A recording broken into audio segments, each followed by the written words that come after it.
a professor with the Medical College of Wisconsin and Chief Health Policy Advisor with Milwaukee County, and Darren Roush, Health Officer and Director with the Greenfield Health Department. Thank you all for being here, and County Executive Crowley, I'll hand it over to you today. Well, thank you so much, Catherine, and good afternoon to everyone.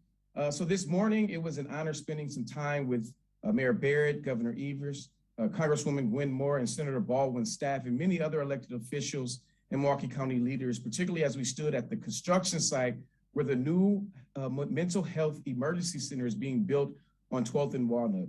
As I said it this morning, and it's worth noting again, I want to say again, thank you to Senator Tammy Baldwin and her team for not only understanding and believing in the importance of this project, but for taking action on this. She has requested $2.5 million to help with the construction of the mental health emergency center, and to her, we are extremely grateful. So again, I want to say thank you.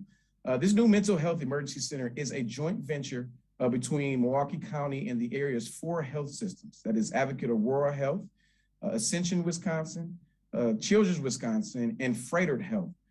This new center will serve as a national model for emergency crisis care that is patient-centered, recovery-oriented, and culturally informed.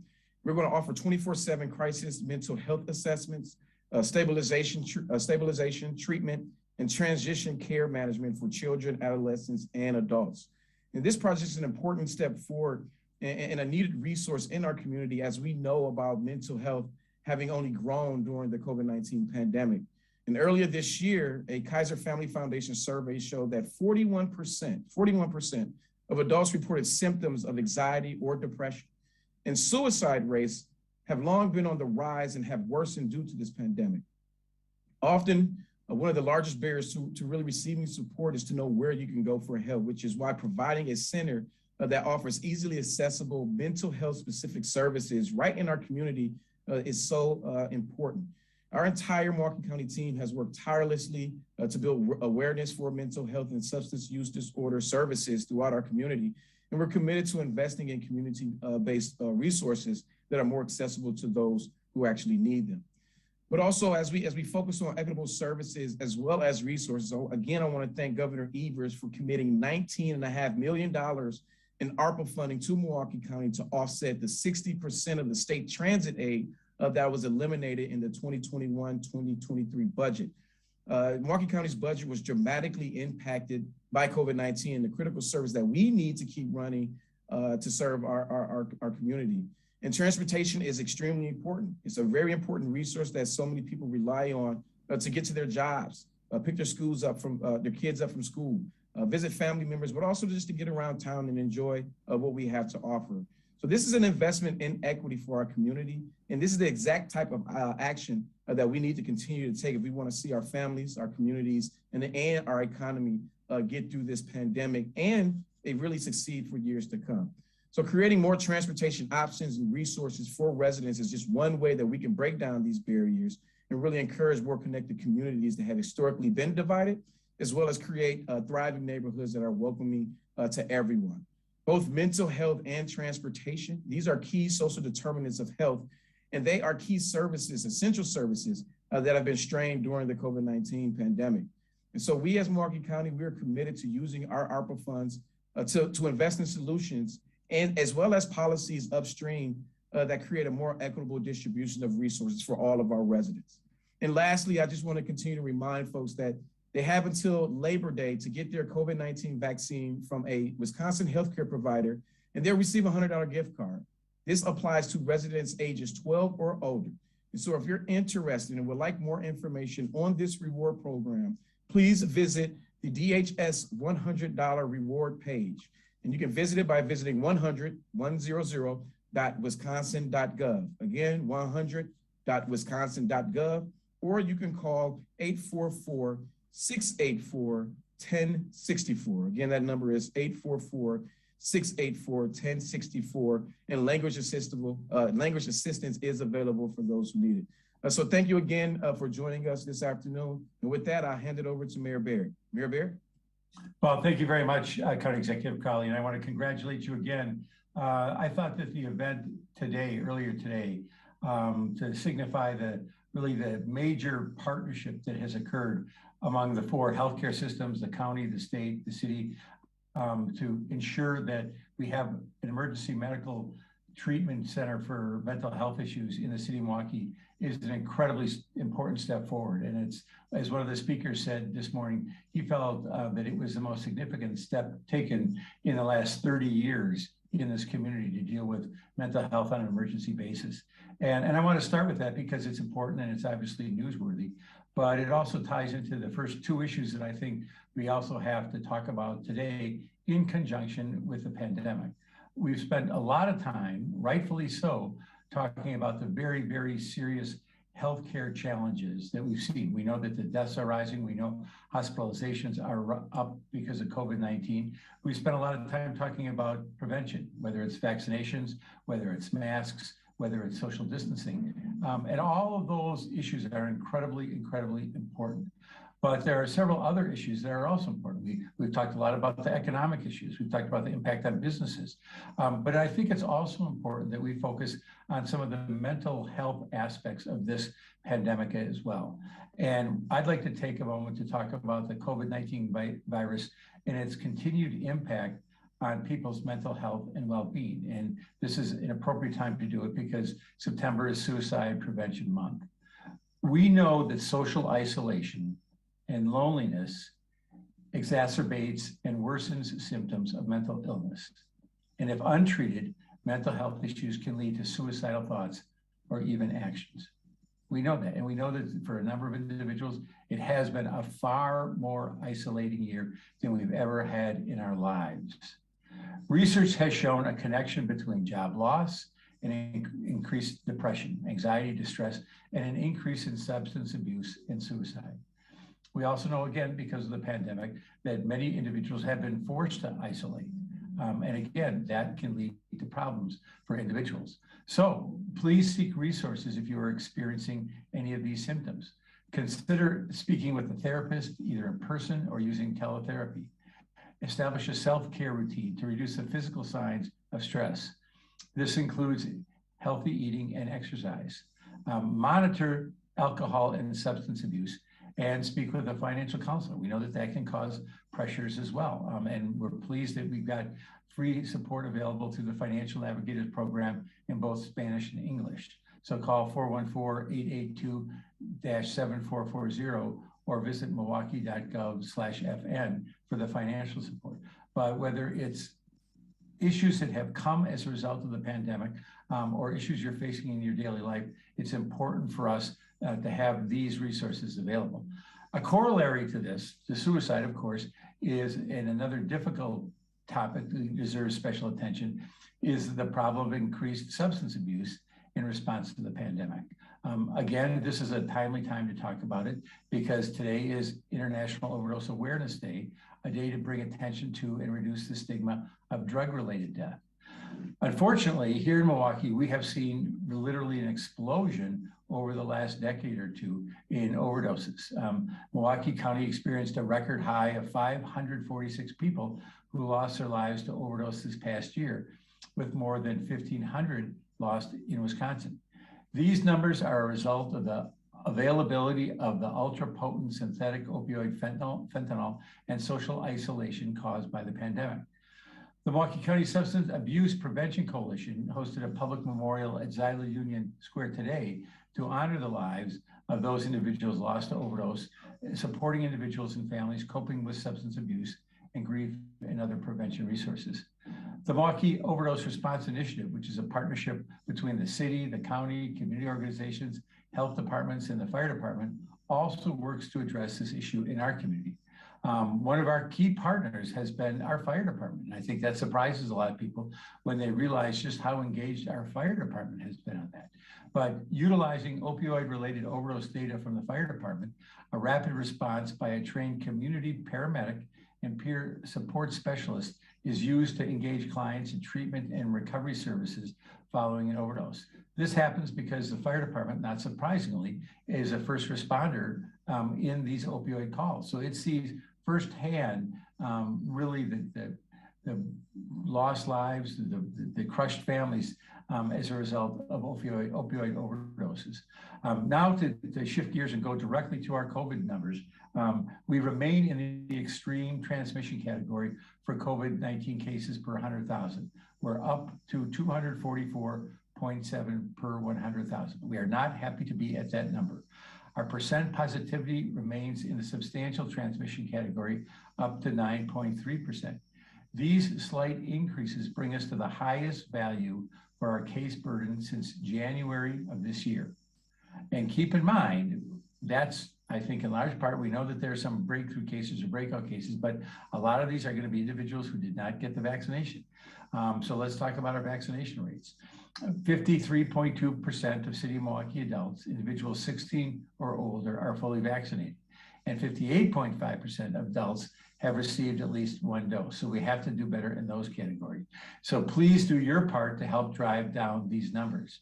Mitigation measures like wearing a mask, washing your hands, and washing your distance remain useful tools to stop the spread of the virus. But we all know that getting the vaccination is by far the most effective way to protect yourself and your loved ones and anyone you come in contact with. And even if you get the disease again, we know that it historically has not been as severe if you've gotten the vaccination. So in addition to community testing locations at the Northside and Southside Health Centers, this week there are multiple opportunities available to you in the community. At MATC's Walker Square today from 3 to 6 p.m., Schlitz Park for Milwaukee Downtown Appreciation Week tomorrow from 11 a.m. to 2 p.m. The UWM Library on Wednesday and Thursday from 2 to 6 p.m. And unfortunately, in observance of the weekend, there will not be any mobile clinics taking place September 3rd through 6th. So just be aware of that as well. This past weekend, the Milwaukee Health Department was involved in a variety of community events providing vaccinations. At Mexican Fiesta, over 80 vaccinations were administered, and an additional 30 vaccinations were administered at other community events, such as the MPS Run Back to School. The health department also continues its door-to-door efforts, which is really yeoman's efforts. I want to thank those individuals who are doing that. And they're working in those areas with low vaccination rates. They're offering education, dialogue, and on-the-spot vaccination for residents. To date, 545 vaccinations have been administered through this effort. And as an added plus, 584 smoke detectors have been installed in homes by members of the fire department. So again, our fire department's a critical partner in all that we are doing. And with that, I will turn it over to Dr. Weston. Dr. Weston. All right, thank you, Mr. Mayor. Good afternoon. First to our numbers, we're currently seeing in Milwaukee County an average of 268 new cases per day and about 3 deaths per day. Our cases seem to have plateaued over the last few weeks and continue to remain stable. Unfortunately, our hospitalizations continue to increase. We're now up to 243 individuals hospitalized with COVID in the county. And that's the highest number we've seen since early in January. Increasing hospitalizations coupled with staffing shortages is not a good combination. Meanwhile, vaccination rates remain stable, just below 1,000 people seeking out first dose of vaccine per day. So today I wanted to try to address a few persistent areas of vaccine misinformation or myths. First, unfortunately, the myth of the vaccine containing a tracking microchip seems to have persisted. Now, this may seem like a fringe conspiracy theory, something not even worth taking the time to talk about. However, just a month ago, there's a survey from The Economist and YouGov that found that 20% of people in this country believe that the government is using the COVID-19 vaccine to microchip people. That's 1 in 5 people that believe that. So understanding that these may be difficult minds to change, we can at least try to address it. Now, much like many conspiracy theories, this one comes from a nugget of truth. So the Gates Foundation in late 2019 supported research, as they do much research, to place a small kind of a tattoo of sorts on the skin of people when they get vaccinated. So this would be invisible to the naked eye, but when viewed with a special light, you could tell whether or not that person had received a vaccine. You can imagine the benefits of that sort of a system in a low-income country, for example, that doesn't have electronic medical records. Now, of course, there were no microchips involved. There was no tracking involved. But that's become twisted in many corners of the internet to the microchip conspiracy theory we hear about today. Now, there's so many ways to put this theory to rest. First, anyone wondering what exactly is contained in the vaccines can find that. The CDC, the FDA, the manufacturers, they all provide very specific lists of ingredients, both active and inactive, of what's in the vaccines. And moreover, there does not exist such a microchip with tracking capabilities that could fit through a needle and be injected into our bodies. If there were, that would be a company to invest in because there's many more uses than secretly tracking your whereabouts. And finally, one need just imagine the vast conspiracy that would have to take place for this to happen from our government, every government in the world, manufacturers, researchers, doctors, frankly, anyone who owns a microscope would have to be in on the secret. So conspiracy theories are certainly entertaining to think about. They're fun to watch in movies, but they shouldn't have to risk the lives of millions of unvaccinated Americans. Now, next up on the list of misunderstandings and myths is the VAERS death data. So VAERS, V-A-E-R-S, is the CDC's vaccine adverse event reporting system. This is an open database, so anyone can submit adverse events that may be related to the vaccine. Healthcare providers are required to submit adverse events, and members of the public can certainly submit as well. There's an online submission form. Now, where the misinformation has come in is with VAERS reporting deaths among people who've received the COVID vaccine. So there's been about 7,000 deaths that have been reported in this way. It's important to keep in mind because of the openness of reporting in this system and the fact that healthcare providers must enter deaths even if they don't think that they're related to the vaccine for the CDC to review and understand. So having a death listed there does not mean that it was caused by the vaccine. Now, in fact, the CDC and partner organizations investigate every one of those reported deaths to see if it indeed was caused by the vaccine. And for the mRNA vaccines, not one person has been found to die from the vaccine. Now, you can also look at this on the population level rather than the individual level. So to take this, basically you take 1 million people who've received the vaccine and you compare that rate of deaths in that group to what you'd expect among 1 million people in the general population. And that's also been done multiple times. So for example, you look at the overall population. So 7,000 people have been reported as dying with some time association to getting the vaccine. That's out of 200 million people that received it. So you calculate that out, it's about 0.0034% of that population. So now you'd want to compare that to the expected level of death in the general population. So you take a similar period of time in 2019 before COVID, and the death rate of the general population was about 0.0058. So 0.0034 for vaccinated, 0.0058 for general population. So in fact, the death rate among those vaccinated is actually lower than you would expect in the general population. All this is to say that you have to be careful about drawing causation from these numbers. So as an analogy, we may find that in the last year, 1,000 people who drove green cars died of a heart attack. Now that may well be true, but the green cars had nothing to do with their heart attack. And likewise, the 7,000 reported deaths in the VAERS system sure seem, by many reputable studies, to have nothing to do with the vaccine. Now, third is the idea that the vaccine is experimental. We hear this a lot.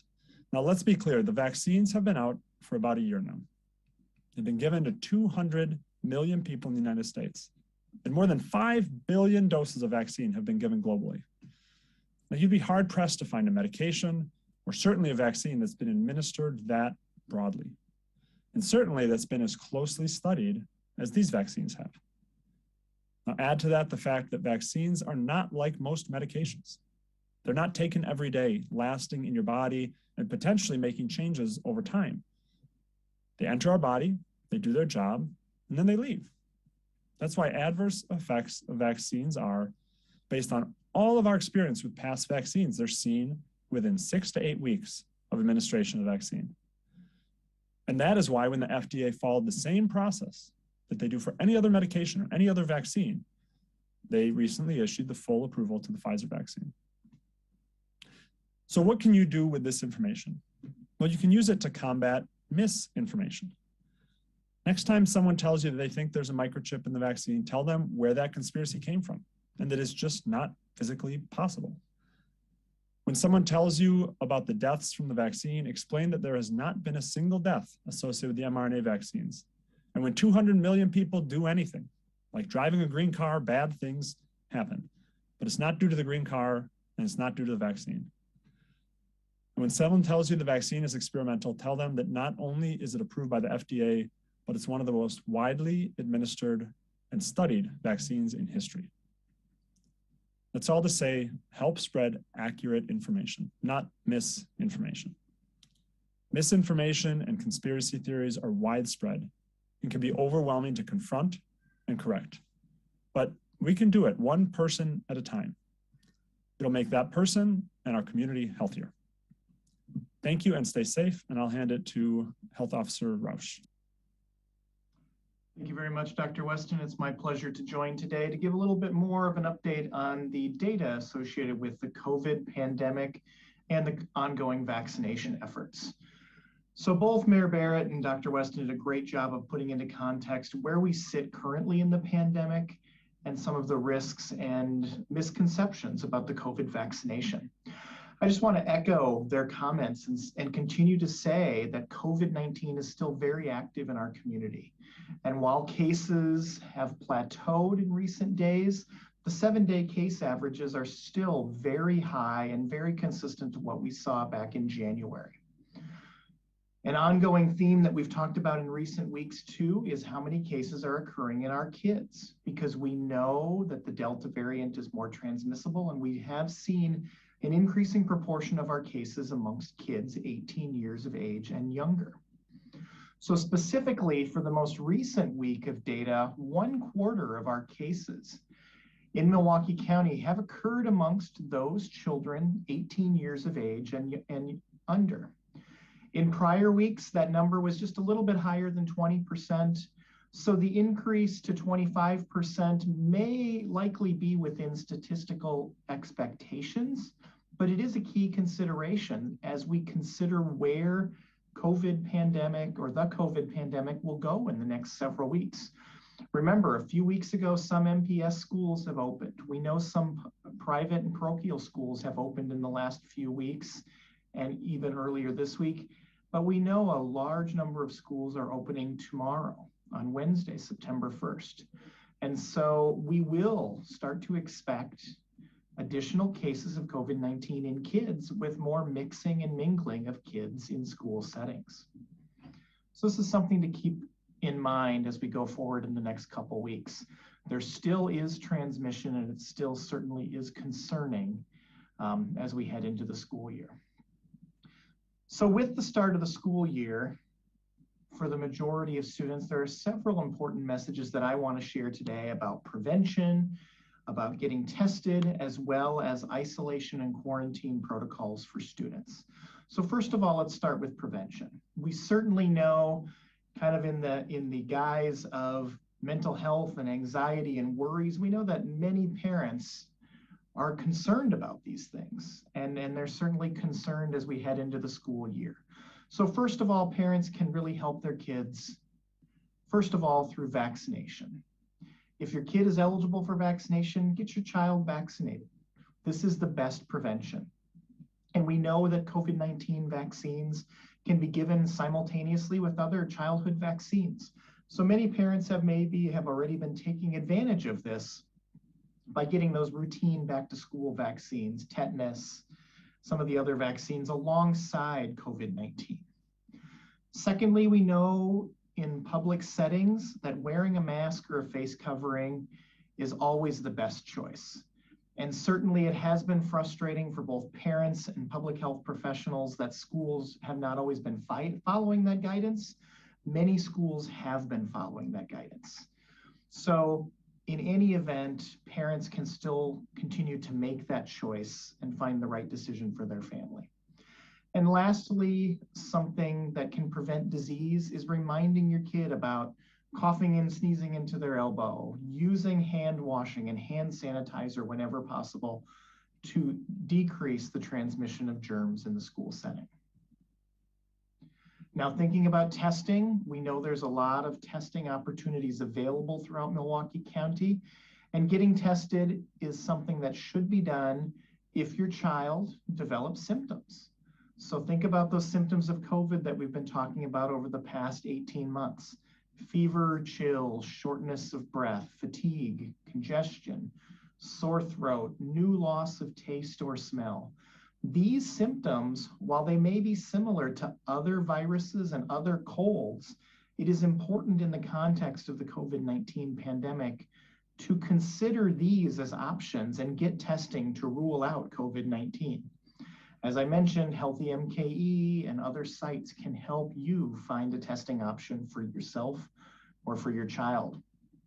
Now, if your child tests positive, they will be isolated. And a case investigation will occur to determine whether or not they exposed others at school, daycare, within the family. And if your child is isolated, they will be able to return to school 10 days after symptoms have started, provided that they haven't had a fever for the last 24 hours and their symptoms have improved. And in another setting, whether it's in school, sports teams, family, etc., if your child is exposed to COVID-19 by someone else, they will be quarantined if they're determined to have close contact. And remember, the definition of close contact is generally looking at a close contact within 6 feet for 15 or more minutes in a 24-hour period. So the quarantine period is really a period where we know somebody's been exposed and we want to separate that exposed person from the general public so that disease isn't continually transmitted. We want to use that quarantine period as an opportunity to interrupt disease transmission. And so the quarantine period will generally last a minimum of 7 days, and it will require a negative test to leave quarantine. And that negative test will generally be collected either on day 6 or day 7 for release to school, release to daycare, release to work. And these details will be part of the case investigation that's conducted by school staff, typically the school nurse and or public health staff working in conjunction with the family during case investigation. So that is the end of my prepared remarks today. I'll now turn the briefing back to Catherine for the question and answer portion. Thank you, Director Rausch. We have several questions in the chat. The first coming from Gabriela Baccharo with CBS 58. Perhaps it's for Dr. Weston. She's wondering, have we reached the point where Wisconsin hospitals need to turn away patients? How is the nationwide nursing shortage directly impacting our hospitals, and are you concerned? Yeah, thanks for the question. We haven't reached the point where we're turning away patients, but certainly the combination of increasing numbers of patients being hospitalized, in particular for COVID, and decreasing number of staff able to care for those patients is a dangerous direction to be going. We see nursing shortages across the country, but we're certainly feeling them in Wisconsin. I think the reasons for that include certainly burnout. It's been a challenging time for healthcare providers over the last 18 months for all sorts of reasons that we've talked about. Because of that, there's a shortage, which leads to nurses often and other providers leaving for other areas with higher pay. And then without a doubt, we're seeing quite a few healthcare providers still out on quarantine and on isolation due to COVID. And so each of those three reasons are leading to nursing shortages. The next question comes from Ben Wagner with WISN 12. Perhaps again, Dr. Weston, you're able to jump in on this. He's asking, ICU beds at hospitals in northern Wisconsin are nearly full. What is the ICU bed situation like in southeastern Wisconsin? And are these patients mostly or all unvaccinated? And how does this affect patient care? So in southeastern Wisconsin, we are lucky to have a number of large health systems, large hospitals. So right now we're at about 85% ICU capacity. Now for our floor beds, our more standard beds, it's higher. We're about 95% capacity for floor beds. As far as patients hospitalized, we see studies from across the country. We see reports from across the country. They range as far as what percentage of patients hospitalized tend to be unvaccinated. But in most states, it ranges from about 95 up to 99% of patients who are in the hospital with COVID being unvaccinated. Our next few questions are for Mayor Barrett, and they come from Allison Durr with the Milwaukee Journal-Sentinel. She says, Mayor Barrett, how many city employees have registered their vaccination status with the city ahead of the September 1st deadline? And what is that breakdown so far between those who have not been vaccinated and those who have? And what is likely causing cases to plateau? Which maybe is a second question. Well, we don't have the numbers yet, but as soon as we have those numbers, we'll make those numbers available to you. People obviously are right now in the process of registering, but we'll have those numbers. And just yesterday, there was a number of meetings going on just to work out the logistics of the program. So we'll get you those numbers when they become available. And maybe Dr. Weston wants to talk about the plateau issue. He's probably better suited for that. Sure. I mean, frankly, the plateau is interesting. We haven't had a plateau like this 3 or 4 weeks of fairly consistent case numbers. We haven't seen this before in the pandemic. Of course, the question is, from the plateau, does it go up or does it go down? We all certainly hope it goes down. We did see in the state an increase in cases over the last few days after a bit of a plateau. Milwaukee County doesn't seem to be caught up to that yet. Hopefully we won't, but that would suggest that we may see an increase in cases as well. And then certainly there's a number of warning signs in the weeks and months ahead. As Health Officer Roush mentioned, back to school is going to be a challenge. This is not the same school year that we had last year. The Delta variant is extremely different from the virus that we were dealing with a year ago. In addition, we have colder weather coming up, more indoor gatherings, and the virus we know is more likely to spread indoors. And then on a national level, we certainly don't see trends going downward, but we'll remain hopeful and keep a close eye on it and hope that that plateau starts coming downward, but be cautious that it might go back up. Thank you. The next question is for Director Roush from Chuck Kornbach with WUWM. He's wondering what percentage of Milwaukee County teens have been vaccinated? Great question. I'm going to answer that first, and then I'll show the graphic that we have from last week's vaccination report. But as I look at the numbers, the 12 to 15-year-old age group is completely vaccinated at a rate of about 32%. So just under 1/3 of our 12 to 15-year-olds are fully vaccinated. The next age group, if we look at the 16 to 17-year-old age group, that age group is vaccinated at about a 41% clip. So about 4 out of 10 of the 16 to 17-year-olds in Milwaukee County have been completely vaccinated. And the numbers go up a little bit after that, but certainly I think Chuck's question is focused on high school and middle school students. And if I share my screen here, I'll give you a look at what this looks like across all age groups. Again, as I mentioned previously, vaccination is the goal here, because that is what's going to help us get out of the pandemic. That's what's going to help us quash the Delta variant and other future variants. So we see a pretty marked increase across all age groups in this vaccination report. But certainly we see since early June, when it became eligible, the vaccine became eligible to 12 to 15s, a pretty marked increase to about that 32% mark, 41% for our next population, and it goes up from there to about 46% for the young adults, the 18 to 24s. So these rates still aren't where we need to be for community immunity or building that herd immunity, because we'd much rather see it here at the 80% mark like we are for our 60 to 79. But even at 70%, where our 80 plus population is, we need to get those vaccination numbers up. Good news is that these rates continue to increase, but certainly there's some room for improvement across all age groups, except for some of our oldest age groups. As we're focusing on our youth, I'll just jump over to Rebecca Clough with TMJ4. She's got 2 questions. As students return to school at MPS, most of the COVID cases are being driven by high school students. First, is the county data seeing the same thing with increasing cases in 19 to 18-year-olds? So when we look across the county at our positivity rates, they're highest in 3 of our age groups. We break them down by school age. So grade school, middle school, and high school seem to be some of the highest positivity rates in the county. So when you do pre-K, 0 to 4 years old, positivity rates are lower. And actually among the college age groups, they seem to be coming down a little bit. But middle school is our highest. So that's your 12 to 13-year-olds. We're at 19.1% positivity.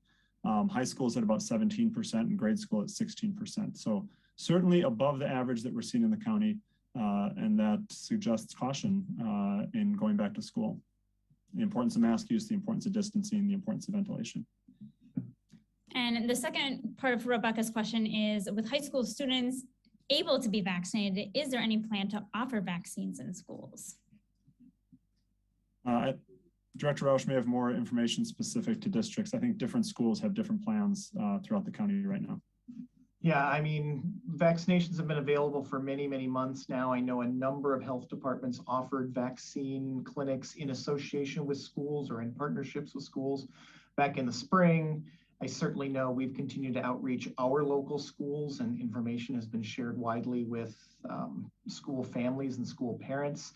I'm not aware of anything specifically now, but certainly there are many opportunities for vaccination, including walking into pharmacies. Generally speaking, you can walk in or call and make same-day appointments in many health departments. So there's a lot of opportunities out there as well. And the final question I'm seeing in the chat right now comes from FOX6. They're asking, with Milwaukee County in the extreme transmission category, are there any concerns about Summerfest and any advice to people who may be attending?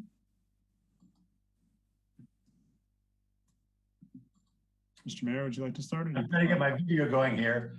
Maybe I'll start without my video. The video's not going back on, but I'd be happy to. First of all, I'm very pleased with the efforts that Summerfest has taken. I think it's taken a responsible approach with the vaccination or the proof of a negative finding. I think that that's an appropriate way to move forward. At the same time, I think people should remain concerned. And as Dr. Weston and Director Rausch have said, the Delta variant is a much more serious spreader of the disease.